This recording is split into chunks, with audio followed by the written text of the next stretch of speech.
بسم الله الرحمن الرحيم الحمد لله رب العالمين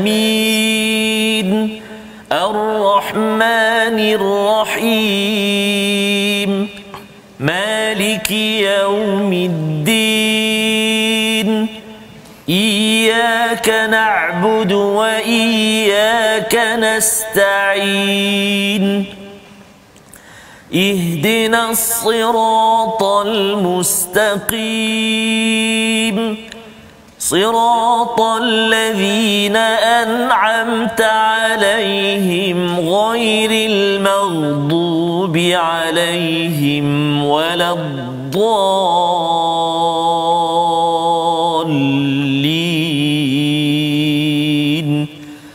آمين. صدق الله. Assalamualaikum warahmatullahi wabarakatuh. Alhamdulillah wassalatu wassalamu ala Rasulillah wa ala alihi wa man wala syada la ilaha illallah syada Muhammadan abduhu wa rasuluhu. Allahumma salli ala sayidina Muhammad wa ala alihi wa sahbihi ajma'in. Amma ba'du. Apa khabar tuan-tuan dan puan yang dirahmati Allah sekalian? Kita bersyukur pada Allah Subhanahu wa taala pada hari yang berbahagia ini. Kita sama-sama dapat berkumpul, kita sama-sama ingin mendalami kepada Al-Quran, kepada hidayah daripada Allah Subhanahu wa taala. Yang kita mohon pada setiap hari agar ditunjukkan jalan yang lurus, dan pada hari ini kita mengulang kaji pada 5 halaman yang telah pun kita dalami daripada hari Isnin hingga hari Jumaat, iaitu halaman 180 hingga 184. Jadi alhamdulillah kita bertuah pada hari ini untuk kita bersama dengan tokoh, untuk bersama dengan panel pemikir bagi My Quran Time, Al-Fadil Ustaz Abdullah Bukhari. Selamat datang Ustaz. Alhamdulillah, ya, ahlan wa sahlan. Dan juga Ustaz Tarmizi, apa khabar? Alhamdulillah Ustaz Fazrul. Kita ada Ustaz Abdullah. Ya. Kita boleh tanya apa sahaja hari ini, ya. Inilah masanya. Macam buli ya. Ini peluang yang amat betul, berharga, ya. Dan tuan-tuan yang berada di rumah pun, ya, kita ingin menyimak. Mungkin ada yang kata bahawa saya tak sempat nak tengok daripada hari Jumaat hingga daripada Isnin hingga Jumaat, tetapi yang pastinya ialah kita bersyukur pada Allah, ya, pada hari ini kita dengar sedikit daripada halaman 180 hingga 184 ini, agar kita tidak tertinggal. Apatah lagi kita bercakap tentang bulan Ramadan yang sudah tidak lama.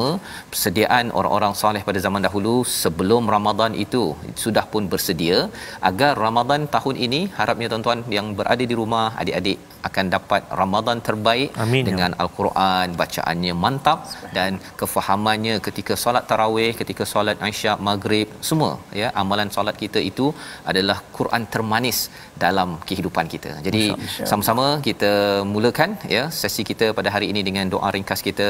Subhanakala ilma lana illa ma 'allamtana innaka antal alimul hakim. Rabbi zidni ilma. Ya Allah, tambahkanlah aku ilmu.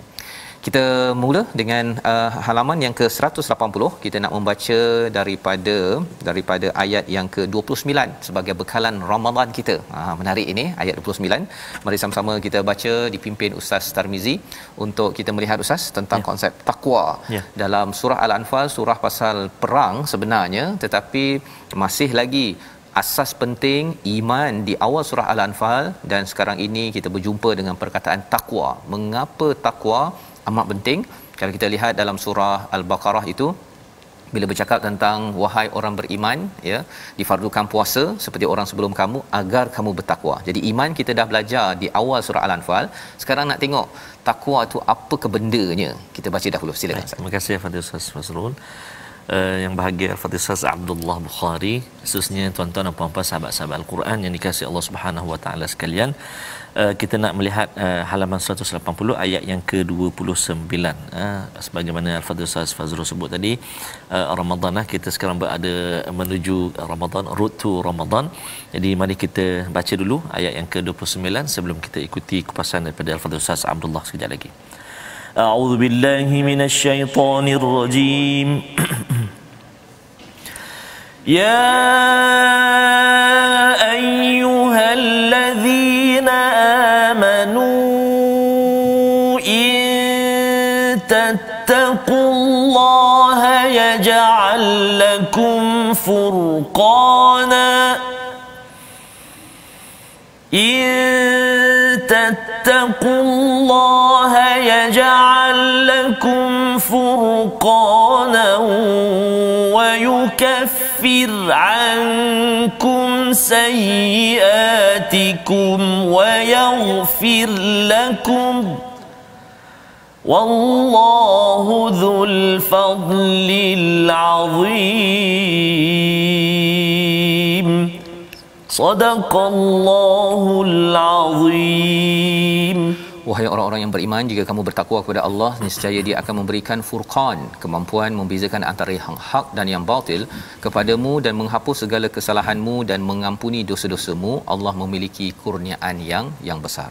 Wahai orang-orang beriman, Allah kata jika kamu bertakwa. Terus kita bersama dengan Ustaz Abdullah Bukhari. Ustaz, kalau boleh ceritakan sikit apa maksud takwa, dan Allah kata di sini diberikan furqana, ya. Apa maksud furqan? Pasal dalam surah Al-Baqarah ayat 185 pun bercerita tentang Ramadan itu bulan diturunkan Quran, salah satunya bayyinatin minal huda wal furqan. Ada istilah furqan. Silakan Ustaz.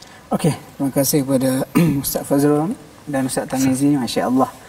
Bacaan Ustaz Tamizi lagu Khalil Husari tadi mengingatkan saya zaman remaja. Allahu Akbar. Ketika di sekolah kita petang-petang sebelum maghrib yang dengar suara membaca dengan lagu itu, subhanallah. Terima kasih Ustaz. Allah. Kenyang rasa hari ni. Dan surah Al-Anfal ni kita tahu macam disebut tadi, surah ni cerita mengenai perang, itu perang Badar. Dan takwa tu perlu dalam perang. Sebab apa, kadang-kadang dalam perang ni bila musuh menyerang, berlaku sesuatu yang menyakitkan kita, kita mungkin jadi emosi, lalu kita mengabaikan aspek takwa tu dalam perang. Sepatutnya tikam sekali dah mati dah musuh tu, tapi sebab nak marah ni tak ada takwa, kita buat berkali-kali sehingga kita cincang mayat. Itu antara contoh. Tapi takwa tu sendiri kalau mudahnya diumpamakan oleh seorang sahabat Nabi, Ubay bin Ka'ab. Dia kata takwa ni macam kita lalu sebuah lorong yang penuh dengan duri. Kita tak berjamata lari macam tu, sebabnya kita berhati-hati, berjaga-jaga, waspada supaya kita tidak terpijak duri-duri itu. Dan apa kaitan dengan Ramadan? Ramadan ni adalah sekolah ataupun madrasah yang cukup bagus untuk melatih takwa. Dan takwa yang kita latih dalam Ramadan, dia tak perlu ada CCTV, tak perlu ada guru besar. Sebab contoh kita puasa dan kita dah niat di awal pagi, katalah kita duduk di rumah seorang-seorang, kita buka peti ais, ada jus, ada makanan. Pada masa tu kita nak ambil dah, tiba-tiba kita kata tak boleh, aku kena jaga puasa aku ni. Kenapa? Walaupun orang tak ada, orang tak nampak, tapi aku puasa. Sebenarnya Allah sedang merhatikan aku, Allah sedang perhati adakah aku jaga semua batasan puasa. Jadi itu yang kita latih selama sebulan. Dan takwa ni, nak dapat takwa tu sudah pasti dengan ilmu. Kita ada ilmu, kadang-kadang kalau tidak ada latihan, kita tak mampu nak menghayati ilmu itu. Jadi kita ada dah ilmu, puasa, jangan curi makan contohnya. Waktu kita berlatih selama sebulan, latihan sebulan Ramadan itu insya-Allah akan menerbitkan satu kesedaran kepada kita untuk bezakan antara baik dan buruk. Itulah panggil furqan. Waktu Al-Quran ni, nama Al-Quran macam disebut tadi, Al-Furqan. Furqan ni pembeza antara baik dan juga buruk. Takwa ni satu perasaan, ilmu dah ada, latihan akhirnya membuahkan takwa. Dan takwa yang ada itu selepas kita keluar daripada Ramadan pun, dia ada satu state of mind yang mampu membantu kita untuk menolak yang buruk, membuat yang baik. Jadi takwa membuahkan furqan, dan cantik sangat dah Ramadan akan datang ni, kita cuba berlatih buat sebaik mungkin. Sebulan kita buat tu, insya-Allah mood takwa, mood jaga puasa, jaga diri, jaga lidah semasa Ramadan itu membuahkan furqan, boleh bezakan baik buruk, dan kita insya-Allah itu satu cara yang kita boleh lakukan untuk jadi orang yang lebih baik insya-Allah. Baik. Jadi itu adalah manfaat pertama daripada takwa itu tadi. Dan juga yang kedua ni Ustaz, ada wa yukaffir ankum sayiatikum wa yaghfir lakum, ya. Iaitu ada dua istilah, wa yukaffir dengan wa yaghfir lakum. Apa maksud di situ? Dia ada begini, kafarun sebenarnya tutup. Betul dalam Quran sebut apa? Yu'jibul kuffaru nabatuhu. Al-kuffar di situ bukan orang kafir, tetapi maksud petani. Kenapa petani dia tutup tanah dengan tanaman? Jadi takwa kita tu yang bukan setakat dia telah membuahkan furqan, boleh bezakan baik buruk, dia juga menjadi sebab untuk Allah Taala tutup dosa-dosa kecil. Tutup dosa kecil. Lepas tu kalau dosa lebih berat lagi, Allah Taala akan yaghfir, hapuskan, ampunkan dosa kita. Itu kita rentetan kelebihan takwa tu. Banyak kita kata faedah-faedah yang dapat. Faedahnya, ya. Jadi ini adalah manfaat daripada takwa yang perlu diberi perhatian ya dalam hidup kita. Maksudnya ini tawaran yang besarlah, terutama betul. Kita dah nak masuk bulan Ramadan ini, di mana puasa adalah salah satu daripada proses untuk menuju kepada takwa tersebut yang kita perlu rebut ya dengan janji daripada Allah pada ayat 29 ini. Jadi dalam halaman ini kita ada dialog ya di kalangan orang-orang yang bermusuh dengan Nabi ya, sallallahu alaihi wasallam, terutama apabila kita melihat kepada ayat 32 ya. Kalau tadi Allah menyatakan suruh bertakwa kepada orang-orang yang mungkin berkhianat pada Allah, tetapi orang yang khianat ini ataupun orang-orang yang bermusuh dengan Nabi ini pada ayat 32, bila mereka ini bukan sekadar tidak percaya pada Nabi, tetapi lebih daripada itu dia nak membuktikan betapa benarnya mereka ada doa sesuatu ya, minta di hadapan Kaabah katanya ustaz ya. Ayat 32 ini, jadi kita baca dahulu ayat 32 untuk sama-sama kita lihat apakah senario yang berlaku sebagai orang kaji. Elok lagi sambung dengan 33. Sambung 33 ya. Okey, 32 dan 33 ustaz. Terima kasih. Terima kasih Fadil Ustaz Fazrul, Fadil Ustaz Abdullah Bukhari. Sebaik dua ayat je. Ya. Sambung sebelah. Okay. Sambung lepas ni Ustaz. Alhamdulillah, ini juga salah satu tuan-tuan dan puan-puan warming up kita kita punya persediaan juga ni untuk menuju Ramadan Al-Mubarak. Dan menarik ada doa yang dibacakan diminta-minta di Kaabah nanti kita dapat ulasan lanjut nanti. Kita baca dulu dua ayat ini. Ayat 2 ayat yang kat bawah tu ayat 32 dan ayat 33. A'udzubillahi minasyaitonirrajim. Wa idz qalu Allahumma in kana hadha huwal haqq min 'indika fa'amtir 'alaina hijarah فأمطر علينا حجارة من السماء أو ائتنا بعذاب أليم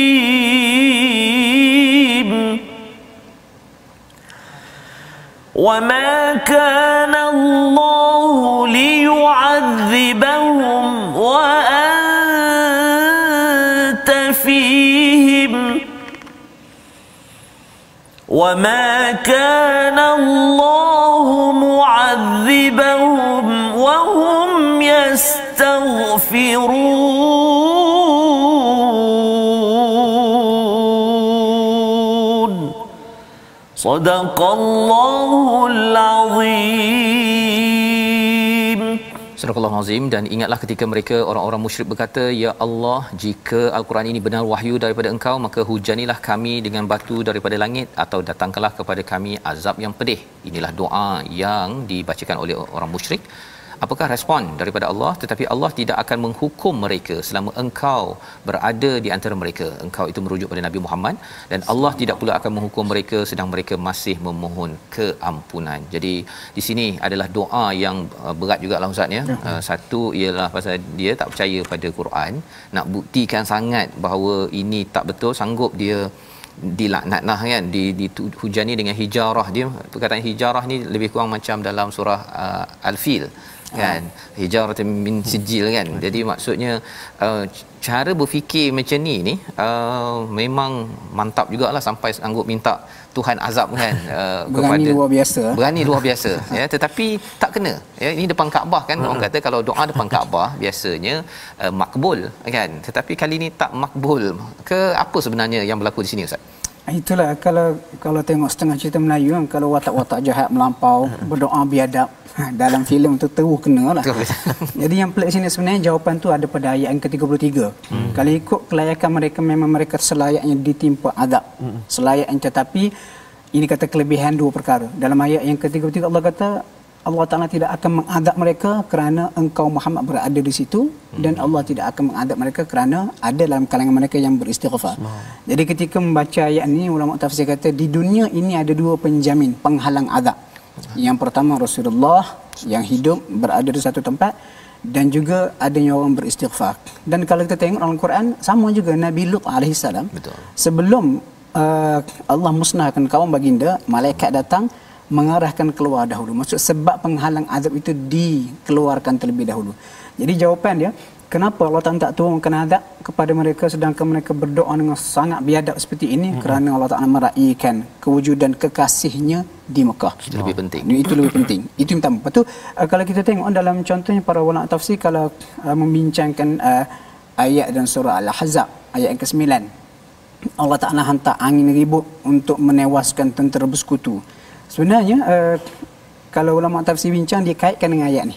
Dia kata asalnya apabila tentera bersekutu yang sejumlah kata 15,000 mengepung Madinah pada tahun ke-5 Hijri, pada masa itu Nabi duduk di satu tempat, Nabi berdoa, Allahumma ya hazimal ahzab wa mujriyas sahab wa munzilal kitab, ya Allah musnahkan mereka semua sekali.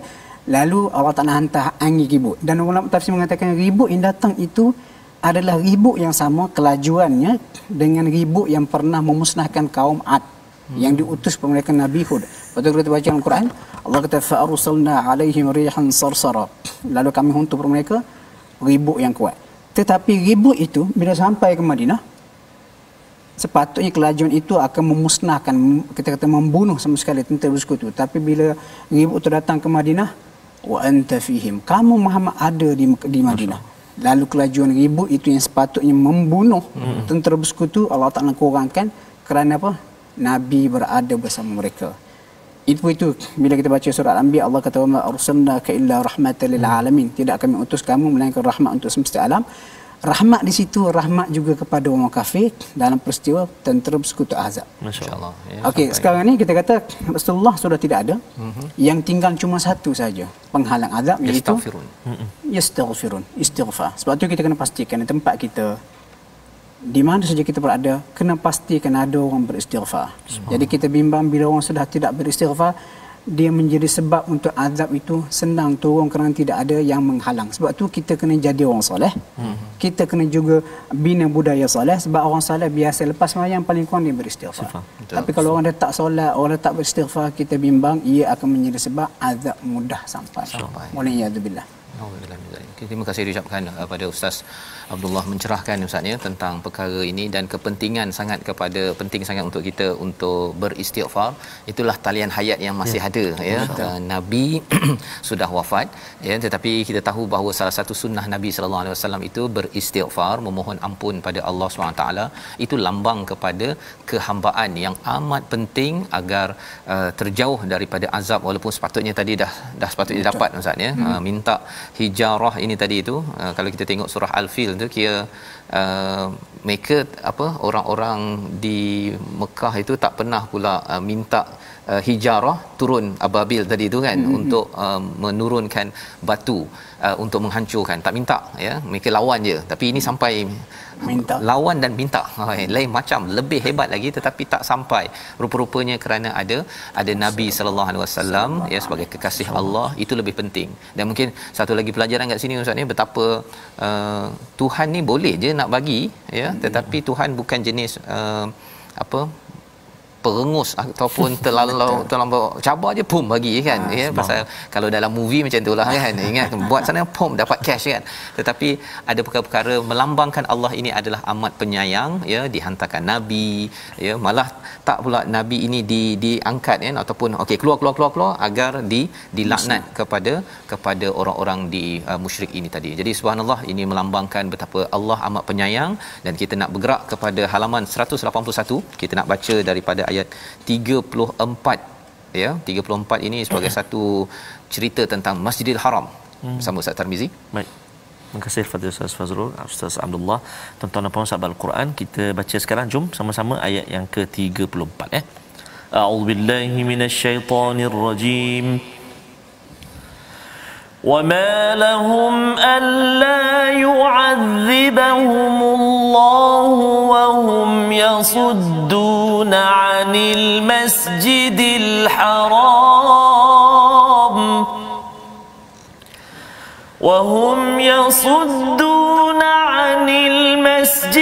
الْحَرَامِ وَمَا كَانُوا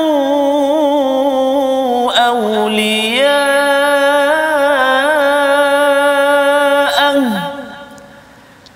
إِنْ أَوْلِيَاءُهُ المتقون ولكن أكثرهم لا يعلمون صدق الله العظيم. Dan mengapa Allah tidak menghukum mereka padahal mereka menghalang orang untuk datang ke Masjidil Haram dan mereka bukanlah orang-orang yang berhak menguasainya. Orang-orang yang berhak menguasainya hanyalah orang yang bertakwa, tetapi kebanyakan daripada mereka tidak mengetahui. Ini kira sambunganlah Ustaz ya. Maksudnya ialah di Masjidil Haram itu mereka dah buat macam-macam perangai dah. Kalau sambung ayat 35 tu lagilah solat di sekitar Baitullah itu dengan siulan dan tepuk tangan. Sepatutnya dah ada rasa, dah dapat dah tu ya. Tetapi halaman ini sebenarnya ada pelajaran yang penting yang mungkin Ustaz boleh kongsikan sebagai pedoman kita bahawa apa yang special, apa mesej besar daripada halaman 181 ni. Yang pertama sekali saya tengok kita kata adab dengan Masjidil Haram. Sebab apa yang berlaku musyrikin Quraisy pada masa itu, mereka berkuasa penuh untuk menghalang, membenarkan siapa saja untuk masuk ke Masjidil Haram, sehingga kemuncaknya mereka mengusir kita kata apa Rasulullah dan juga para sahabat keluar ke Madinah. Sedangkan Allah Ta'ala sebut pada ayat yang ke-34, mereka tidak selayaknya untuk menjadi wali ataupun pelindung pada Masjidil Haram. Satu, kerana mereka syirik pada Allah dan mereka tidak mempunyai takwa yang sebenar. Patut Allah Ta'ala sebut in awliya'uhu illal muttaqun. Orang yang selayak untuk mentarbiah orang yang bertakwa. Dan kenapa penting Masjidil Haram dikaitkan dengan takwa? Ada adab-adab yang perlu dijaga. Dan kemuncak adabnya contoh, sepatutnya dalam Masjidil Haram tu tak boleh ada berhala. Tetapi kita tengok berata tempat dalam Masjidil Haram pada zaman jahiliah dan zaman era Mekah pun penuh dengan berhala, sehingga ketika Rasulullah kita kata masuk semula ke Mekah, baginda antara perkara pertama dilakukan baginda pecahkan semua berhala, bersihkan. Itu satu. Yang kedua, digambarkan juga pada ayat yang ke-35 itu macam mana mereka telah merosakkan ibadah yang tulus suci yang asalnya berasal pada Nabi Ibrahim. Ibadah yang tulus mereka tokok tambah, bersiul, bertepuk tangan, sedangkan bukan begitu caranya. Sebab tu nanti dah lepas kan, kalau baca surah Al-A'raf bahkan lebih dahsyat, popok ni tawaf dalam Masjidil Haram dalam keadaan berbogel. Sehingga Allah Ta'ala turunkan ayat surah Al-A'raf, khudhu ya bani Adam khudhu zinatakum inda kulli masjidin wa kulu washrabu. Wahai anak Adam, pakai pakaian yang tercantik di setiap masjid yang kamu masuki. Jadi kesimpulan di sini kita kata adab dalam Masjidil Haram. Dan saya nampak satu lagi, pentingnya kuasa politik. Sebab apa, selama ini sebelum baginda menguasai semula Mekah, kita kata masalah Masjidil Haram, kesucian ibadat tak dapat dilakukan sepenuhnya kerana kuasa politik dipegang oleh pihak musuh ataupun musyrikin Quraisy. Dan apabila kuasa politik itu berada di tampuk pemerintah umat Islam, segala kemungkaran boleh dihapuskan dan kita kata kesucian Masjidil Haram itu dipulihkan kembali. Baik, terima kasih diucapkan pada Ustaz Abdullah ya, mencerahkan tentang betapa takwa penting dibina ya, iman perlu dibina dan ia membawa kepada amalan politik, kuasa untuk memastikan kebaikan dapat dilaksanakan. Inilah mesej penting dalam halaman 181 antaranya, dan kita akan sambung kembali selepas ini dalam My Quran Time, baca faham amal insya-Allah.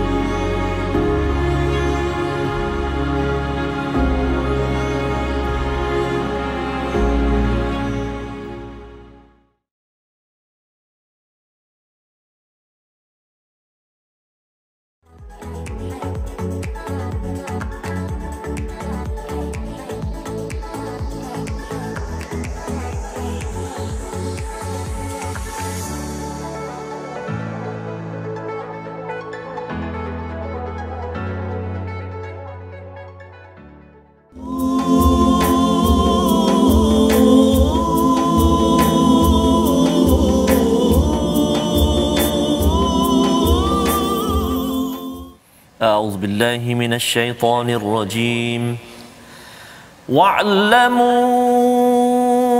أنما غنمتم من شيء فأن لله خمسه وللرسول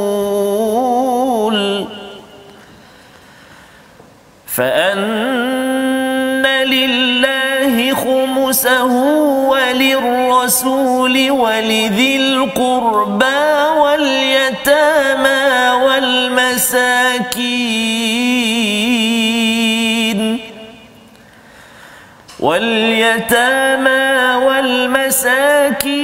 وابن السبيل إن كنتم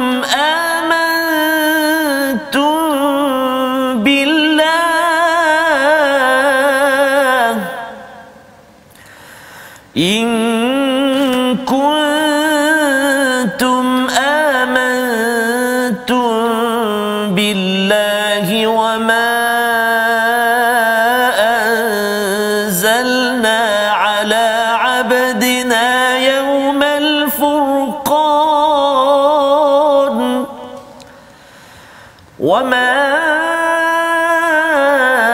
أنزلنا على عبدنا يوم الفرقان يوم التقى الجمعان والله على كل شيء قدير صدق الله العظيم. Surah Al-Azim ayat 41 daripada surah Al-Anfal. Dan ketahuilah sesungguhnya segala yang kamu peroleh sebagai rampasan perang, maka 1/5 untuk Allah, Rasul, kaum kerabat Rasul, anak yatim, orang miskin dan Ibnu Sabil. Demikian jika kamu beriman kepada Allah dan kepada apa yang kami turunkan kepada hamba kami Muhammad pada hari Furqan, iaitu pada hari bertemunya dua pasukan, dan Allah Maha berkuasa atas segalanya. Ayat ini memang banyak sangat dia punya isi, Ustaz, ya. Masa dia macam pergi ke Mekah, pergi ke Madinah, ya. Cuma di sini tentang 1/5 ni, Ustaz, ya, kalau boleh dicerahkan, pasal di sini dinyatakan fa anna lillahi khumusahu walirrasul walizil qurba, ada lam kat situ kan, tapi selepas itu wal yatama wal masakin wabnis sabil, tak ada walil yatama, tak ada kat situ kan. Jadi satu mungkin Ustaz boleh kongsi dekat situ dululah, Ustaz, peringkat awal ni. Silakan. Okey, kalau berdasar pengalaman saya, kalau saya ajar ayat ni, satu ayat ni boleh cecah sampai sejam. Satu ayat kerana pengajaran yang banyak. Pertama sekali ayat ni cerita mengenai khumus. Khumus tu diambil pada perkataan fa inna lillahi khumusahu. Khumus ni macam 1/5. Mudahnya macam ni. Berlaku perang pada zaman Nabi, kata dapat 1 juta contohnya. Dibahagi 5. 1/5 diperuntukkan khusus untuk Rasulullah, kaum kerabat Nabi dan juga rentetan yang lain lah. Tetapi kenapa soalan Ustaz Fazrul walidin qurba dia dikaitkan lirrasul walidin qurba, kemudian yang lain, keutamaan itu diberikan terlebih dahulu kepada Rasulullah dan juga kaum kerabat Nabi. Sebab kita tahu Rasulullah ni haram menerima sedekah, haram menerima zakat. Jadi antara satu mekanisme dalam agama yang diberikan kepada Rasulullah adalah harta rampasan perang, 1/5 daripadanya boleh untuk Nabi guna. Tetapi kalau kita perhati, Rasulullah sampai ke akhir hayat pun hidup dalam keadaan miskin. Jadi kita kata tak betul lah kalau kita kata Nabi ni mengumpulkan kekayaan. Jadi perang pula berlaku beberapa kali sahaja. Dan bahagian-bahagian daripada khumus ini Nabi memang letakkan kepada penjaga-penjaga tertentu dengan audit yang cukup ketat. Jadi kalau sekian berlaku apa-apa memerlukan untuk apa, untuk ambil daripada duit khumus untuk diurus tadbir dengan betul. Sehingga kalau kita perhati pernah berlaku sedikit, kita katakan perselisihan dalam kalangan sahabat Nabi Ahlul Bait antara Sayyidina Ali dengan Abbas berkaitan dengan khumus. Lalu Sayyidina Umar pada zaman pemerintahan dia menegaskan ini perlu dijaga betul-betul, bukan boleh simply bahagi begitu saja. Jadi khumus ini merujuk kepada 1/5 daripada harta rampasan perang yang diperuntukkan untuk Rasulullah, kaum kerabat Nabi dan juga pihak-pihak tertentu seperti anak yatim, miskin dan sebagainya. Maksudnya Nabi dengan kaum kerabat boleh ambil dahulu, ya, kemudian diserahkan lagi lah kepada yatim, miskin, dari segi peraturannya.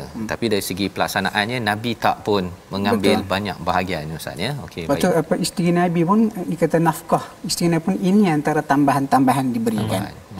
Tapi jadi, kita tengok hadis kadang-kadang katanya Aisyah pernah sampai 3 bulan dapur tak berasap. Subhanallah. Jadi kalau kita kata Nabi ni memang suka harta, ada harta, seolah disebutkan macam ni, tak betul lah benda tu. Jadi bila ini peraturan yang tak boleh terima zakat ataupun hadiah itu nabi saja ke ataupun ahli bait sekali? Ahli bait. Sebab dia ada masalah kalau saya kata nak jaga nama nabi dan juga ahli keluarga. Kalau tidak kata nabi best dia ni dapatlah komisen banyak. Nampak semua. Okey. So ahli bait itu sampai sekarang. Itu mungkin kita boleh bincang balik sebab saya ada pengalaman student saya budak Johor. Dia nama Sharifah. Okey. Lepas tu masa dalam kelas kami dia tanya soalan. Bila pernah sampai ayat ni saya pun buat ulasan. Dia berkata, "Ustaz, saya masuk sekolah tu memang saya tak dapat zakat." Sebab dia kata saya ni Sharifah. Lepas tu saya pun tanya dia, dari segi pokok keluarga tu betul kita dakwah sampai pada Rasulullah? Dia kata ada, family saya jaga. Dia kata saya nasab kami sampai pada Sayyidina Hasan. Saya kata kalau betul begitu awak memang tak dapat zakat lah. Jadi kalau nak bagi kena bagi hadiah. Bagi hadiah. Okey, masya-Allah, tak boleh ambil daripada zakatnya. Jadi ini bahagian pertama dan menarik lagi ialah dia ada in kuntum amantum billah itu satu frasa yang amat mencabar sebenarnya. Pasal apa? Pasal ini memang ketentuan daripada Allah Subhanahu taala, sahabat terima Betul. kerana iman. Pasal kalau tidak orang boleh persoalkan ini Rasul ambil ni kan, ambil untuk dia sendiri walaupun tak tahu sejarah sejarahnya ialah nabi walaupun dapat bahagiannya tetapi tidak bermewah dengan apa yang ada, malah diberikan kepada yatama, miskin, orang-orang miskin, wa ibnis sabil. Tetapi bila cakap tentang percaya pada Allah, wama anzalna ala abdina yaumal furqan yauma taqal jam'an, iaitu dengan apa yang diturunkan kepada hamba kami, itu maksudnya al-Quran lah Ustaz kan. Betul. Tetapi di sini istilahnya yaumal furqan ini hari bezakan hak yang batil. Quran ni yang dimaklumkan ialah turun di Mekah, di Gua Hira tu kan pertama kalinya. Tapi di sini dicakap anzalna ala abdina yaumal furqan. Apa maksud tu? Okey, gini kalau kita nak faham Iqra tu yang first tu pada Nabi di Madinah. Betul. Ulama khilaf tu. Okey. Di Mekah. Di Mekah. Ulama khilaf, ada yang kata 24, Okay. ada yang kata 21 dan ada yang kata 17. Betul. Yang berpandangan 17 ijtihad mereka berdasarkan ayat ni. Allah kata macam ni dah. 1/5 daripada harta rampasan perang memang kena beri kepada Rasulullah. Okay. Dan kamu kena laksanakan ini sebagai ujian iman macam disebut Ustaz Fazrul tadi. Kalau kamu beriman kepada Allah dan kalau kamu beriman kepada apa, iaitu Al-Quran yang diturunkan kepada hamba kami pada hari perang Badar. Okey. Yaumul Furqan tu hari perang Badar kalau baca dalam tafsir lah. Jadi hari perang Badar bila dicek dalam disemak dalam sirah berlaku pada 17 Ramadan. Jadi ulama yang mengatakan nuzul Quran itu kepada Nabi pada kita kata dalam Gua Hira itu pada hari Isnin, dalam Gua Hira di Mekah berlaku pada 17 Ramadan. Sebab Allah Ta'ala kaitkan apa yang kami turunkan pada hamba kami pada hari perang Badar. Itu sebabnya kita di Malaysia kita cuti 17 Ramadan. Kenapa kita berpegang pada pandangan mengatakan nuzul Quran Iqra itu turun pada Nabi hari Isnin pada 17 Ramadan berdasarkan penegasan ayat ni. Maksudnya itu dari segi tarikh Ustaz ya. Maksudnya di Mekah 17 Ramadan, kemudian 17 Ramadan sekali lagi berlaku perang Badar lah. Kan pada tahun berbeza. Ya. Cuma tarikh yang sama. Tarikhnya yang sama. Okey. Dan lebih daripada itu ialah mengapa di sini diletakkan wama anzalna ala abdina yaumul furqan. Waktu perang Badar tu ada turun ayat ke ataupun apa sebenarnya? Dia memang dalam perang Badar tu ada ayat-ayat dia, tetapi sebenarnya seolah-olah mudah macam ni. Kalau kamu beriman kepada Allah dan Al-Quran, kamu kena beri 1/5 pada Muhammad dan juga kaum kerabat dia.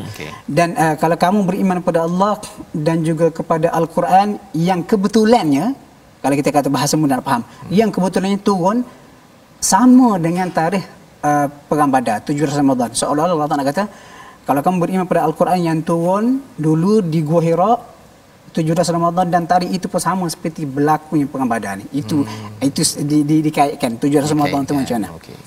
Pasal ini adalah amat menarik disebabkan istilah Al-Furqan ini dia membezakan hak dan yang batil. Maksudnya di Gua Hira tu dapat dari segi teorinya kan, dan hakikat realitinya itu dibuktikan pada perang Badar itu sendiri Ustaz ya. Maksudnya ialah wallahu ala kulli syai'in qadir, betapa Allah ni amat berkuasa. Bila bagi teori lah kan dapat di Gua Hira itu bukan main-main kan. Itu adalah laqad haqqal qaul, perkataan yang betul-betul daripada Allah SWT. Dan kalau katakan tadi orang-orang yang bukan Islam tadi tu diminta bila nak dapat azab tu, inilah azabnya kan. Azab bila cantas pada perang Badar dan akhirnya mendapat kekalahan. Dan ini adalah saya terdengar ada satu ulama dia berkongsi, dia kata zaman Firaun ini azabnya ialah dengan kumal, tentang katak apa sebagainya. Zaman umat Nabi Muhammad tak ada azab begitu, ya, tak sebegitulah hancur terus orangnya, tetapi penghancuran mereka itu ialah dengan sahabat-sahabat yang berperang dan akhirnya menghancurkan dalam peperangan tersebut. Itulah azab besar kepada umat pada zaman Nabi Muhammad pada orang yang tidak beriman. Jadi itu satu pendapat yang berkaitan dengan Yaumul Furqan sebentar tadi yang Ustaz Abdullah sampaikan. Macam satu lagi, kalau kita kata kenapa disebut Furqan tu, Furqan ni takwa tadi Furqan, Quran pun Furqan. Kenapa perang Badar juga Furqan? Sebab perang Badar ni sangat ekstrim, Allah Taala tunjuk kebenaran dengan kebatilan. Kalau kita fikir logik pun 300 lawan 1000, logik yang tak akan menang 300, tetapi Allah Taala beri kemenangan dengan cara yang cukup luar biasa supaya jelas nampak hari ini adalah hari pembeza yang nyata antara kebenaran dan kebatilan. Dan pada hari itu yang begitu bersejarah dan juga seolah-olah Allah Taala kata Iqra dulu tu pada Muhammad pun pada tarikh yang sama, 17 di sana, 17 di sini. Cuma itu satu pandangan. Rupanya kalau berdasarkan ulama hadis dalam Musnad Ahmad bin Hanbal disebut atau kitab langit semuanya turun pada bulan Ramadan. Suhuf Ibrahim, Taurat, dan dikatakan Al-Quran turun pada malam 24 Ramadan. Itu pandangan. Dan kalau saya duk perhati, kalau ulama hadis mereka berpegang pada pandangan itu. 24 Ramadan. Lepas tu yang 21 Ramadan ada ulama sirah daripada India. Safi Rahman Barakfuri, pengarang kitab Ar-Rahiqul Makhtum. Dia guna kaedah kaedah ilmu falak. Dia kata 21 Ramadan. 21 Ramadan. Tetapi apa pun 21 ke 17 ke 24, hak penting ikut ataupun tidak Al-Quran. Ya, itu yang penting kan. Kalau ikutkan jangan duk balah. Yang penting ialah ikut pada Quran yang telah diturunkan. Betul. Ya, dan buktinya itu sahabatlah yang terlibat dengan perang Badar ni komitmennya betul-betul dengan Al-Quran. Maka takut juga ustaz ya nak pergi berperang tersebut, tetapi bila dia telah dibantu oleh Allah SWT, wallahu ala kulli syai'in qadir, ketakwaan kepada Allah yang maha berkuasa itulah yang membawa kepada komitmen mereka kepada Al-Quran, juga mesej untuk kita pada tahun ini dan tahun-tahun yang akan datang. Alhamdulillah. Jadi kita nak teruskan dengan halaman yang ke-183 ya. Tuan-tuan yang berada di rumah boleh kita buka pada ayat yang ke-48 ya. 48 kita nak tengok sedikit sama-sama bersama dengan Ustaz Tarmizi. Silakan. Terima kasih Ustaz Abdullah. Tuan-tuan sahabat Al-Quran. Kita pasal syaitan berperang ni. Subhanallah. Silakan. Ayat ni panjang juga. Satu ayat ni. Panjang ni. Jom sahabat-sahabat kita baca insya-Allah. A'udzu billahi minasyaitonir rajim. وَإِذْ زَيَّنَ لَهُمُ الشَّيْطَانُ أَعْمَالَهُمْ وَقَالَ لَا غَالِبَ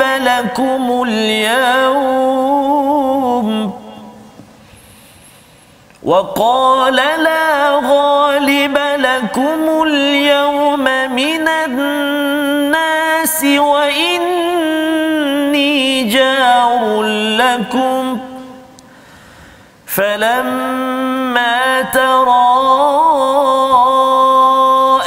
الْفِئَتَانِ نَكَصَ عَلَى عَقِبَيْهِ وَقَالَ إِنِّي بَرِيءٌ مِّنكُمْ إِنِّي أَرَى مَا لَا تَرَوْنَ إِنِّي أَخَافُ اللَّهَ وَاللَّهُ شَدِيدُ الْعِقَابِ صَدَقَ اللَّهُ الْعَظِيمُ.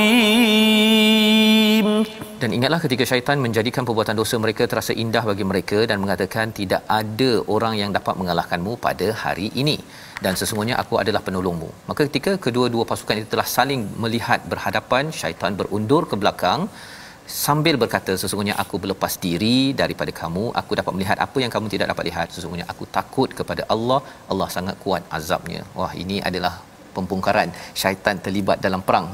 Ustaz boleh komen Ustaz? Okey, ayat ini kalau nak selamat kita tengok dua lapis makna. Dua lapis. Yang pertama, Syaitan tidak ada secara fizikal di situ, tetapi dia menghasut setiap tentera musyrik Quraisy. Pergi. Aku bersama kamu. Tengok jumlah kita yang ramai semua sekali. Itu yang pertama. Bila dah bertembung, syaitan tahu tentera musyrikin Quraisy ini tentera yang tidak betul. Yang di hadapan sana ada tentera yang betul, mereka lari, dan itulah kerja syaitan. Jerat, bila terkena jerat, dia melarikan diri. Okey, itu tafsir yang pertama. Tapi kalau kita buka dalam kebanyakan tafsir macam tafsir Ibn Kathir, disebut sebuah riwayat yang agak kita kata pelik, tetapi tidak mustahil. Apabila Abu Jahal mengerahkan orang Mekah untuk keluar pergi berperang Badar, mereka agak berat hati sebab orang Mekah ada masalah dengan satu kabilah yang diketuai oleh Suraqah bin Malik, Bani Mudlish. Kemudian mereka rasa berat hati, nanti kalau kami tinggalkan Mekah, mungkin kami akan diserang. Lepas tu tiba-tiba Iblis nak jadi juga perang Badar ni. Iblis pun menjelma dalam rupa Suraqah bin Malik, dan juga syaitan-syaitan yang ikut Iblis ni menjelma dalam rupa setiap lelaki Bani Mudlish. Pergi ke Mekah bersatu dengan Abu Jahal, kemudian meneruskan perjalanan, dan sepanjang perjalanan nak pergi ke Badar, Iblis dalam rupa fizikal antara Suraqah bin Malik menghasut, kita menang. Tetapi bila bertemu antara dua pihak ni, Iblis melihat di seberang sana malaikat-malaikat bersama dengan Rasulullah, lalu mereka lari bertempiaran. Kemudian cerita, kalau kita tafsiran ni, selepas tentera musyrikin Quraisy mengalami kekalahan, mereka balik ke Mekah, lalu mereka bercerita, kami kalah kerana Suraqah bin Malik lari. Lepas tu bila benda ni sampai pada Suraqah bin Malik, dia terkejut. Dia kata, bila masa kami pergi, bila Allah turunkan ayat ni, nampak jelas rupanya itu adalah penjelmaan Iblis. Lepas tu kalau orang jenis main dengan perubatan Islam ataupun main jin ruqyah ni, dia kata ini antara dalil secara tak langsung menunjukkan jin dengan izin Allah dia boleh menjelma dalam rupa fizikal. Kita tak tahu, Allah alam. Ini antara dalil yang digunakan lah. Jadi ini dia punya tapi di sini bila bercakap tentang malaikat, dia bukan syaitan ya. Syaitan ini dia dah bagi motivasi satu, itu kemahiran dia bagi semangat. Motivasi, kemudian lepas tu dia cabut ya. Dia ada perkataan kat sini, inni akhafullah ni Ustaz ya. Sesungguhnya aku takut pada Allah, wallahu syadidul iqab. Tapi kita biasa cakap pasal bulan Ramadan kan. Bulan Ramadan ataupun ialah bulan Ramadan, syaitan dirantai. Mungkin Ustaz boleh komen sikit dari segi status hadis tersebut. Tapi masih ada lagi orang yang tak puasa, yang buat perangai juga pada bulan Ramadan ini kan. Jadi syaitan ini kalau dah tak ada lagi itu, apa yang menyebabkan seseorang tu ada, kalau ayat selepas ini munafik itu dia masih bersemangat lagi untuk menyerang. Sila Ustaz. Okey, hadis tu setahu saya ada sahih Muslim, Bukhari Muslim. Lepas tu cuma dibincangkan oleh ulama yang dirantai itu kepala syaitan, head department. Head department. Itu satu pandangan. Ada pula yang mengatakan seolah-olah syaitan dirantai kerana umat Islam telah berpuasa. Dan puasa itu sebenarnya seolah satu baju besi. Lepas tu Nabi sebut as-saumu junnah. Puasa itu sebagai perisai. Seolah bila umat Islam berpuasa, dia telah memakai baju besi, lalu syaitan nak hasut dia pun terkunci, terrantai, tak nak buat apa. Itu antara pandangan yang kedua. Ataupun pandangan yang ketiga, memang syaitan betul-betul terbelenggu, tak boleh bergerak. Itu adalah fiction mengatakan dia pernah ada cerita budak kecil ni, dia pergi ke surau masa bulan Ramadan, dia suluh, lampu suluh, nampak dalam semak ada sesuatu seperti dirantai. Itu mungkin khayalan dia lah. Tetapi apa yang penting bagi saya, maksud syaitan itu dirantai, saya lebih suka kalau kita kata syaitan itu dirantai kerana kita ada kesedaran takwa untuk tidak melakukan dosa pada bulan Ramadan demi nak jaga puasa, seolah-olah syaitan itu terrantai. Itu Allah alam. Itu ada beberapa pandangan para ulama. So, kenapa ada juga orang buat jahat ni? Sebab dia tidak merantai syaitan dalam diri dia. Bahkan syaitan tu telah lama kita kata berkuasa penuh atas diri dia kerana tidak pernah pedulikan agama arahan Allah. Seolah-olah belenggu syaitan itu tak mampu, ataupun belenggu Ramadan itu tak mampu untuk mengikat syaitan dalam diri dia. Bahkan dia itu sendiri adalah syaitan manusia. Insya-Allah ya. Jadi ini adalah panduan daripada Al-Quran. Maksudnya untuk Ramadan ini kita kena buat persediaan Ramadan lah Ustaz ya. Maksudnya takwa tu kena bina sebelum Ramadan. Jangan harap bila masuk Ramadan nanti insya-Allah nanti dah dirantai, mudahlah saya. Rupanya masih lagi liat untuk membaca Al-Quran ataupun solat. Rupa-rupanya silap konsep ya. Dia tak aktif membina takwa, dia harap rantai kena kat syaitan sahaja ya. Jadi kalau syaitannya dah tak buat kerja pun, tetapi dia telah dilatih, khawatir masih lagi ada sifat-sifat yang negatif di dalam diri. Kita doakan agar Allah bantu kita ya, dan lebih lagi dapat kejayaan dalam Ramadan kita pada tahun ini insya-Allah. Dan kita akan bersama ya, kita bersama dengan Ustaz Abdullah Bukhari pada hari ini. Banyak perkara yang kita bincangkan Ustaz ya. Saya puas, harap ya tak puas tak cukup ya. Alhamdulillah, saya harapkan banyak manfaat daripada perkongsian pada hari ini, dan kita doa pada Allah SWT kita dapat bersama ya, kita dapat untuk teruskan ya perjuangan kita membina iman dan takwa menuju Ramadan, dan harapnya lepas Ramadan ini akan kekal bersama. Kita doa dipimpin oleh Ustaz Abdullah Bukhari di hujung ni. Silakan. Okey, terima kasih. Bismillahirrahmanirrahim. Alhamdulillahirabbil alamin. Allahumma salli wa sallim mubarik ala Muhammad wa ali Muhammad. Allahumma ighfir lana dhunubana wa liwalidina وارحمهم كما ربونا صغارا ولجميع المسلمين والمسلمات الأحياء منهم والأموات. اللهم إنا نعوذ بك من البرص والجنون والجذام ومن سيء الأسقام.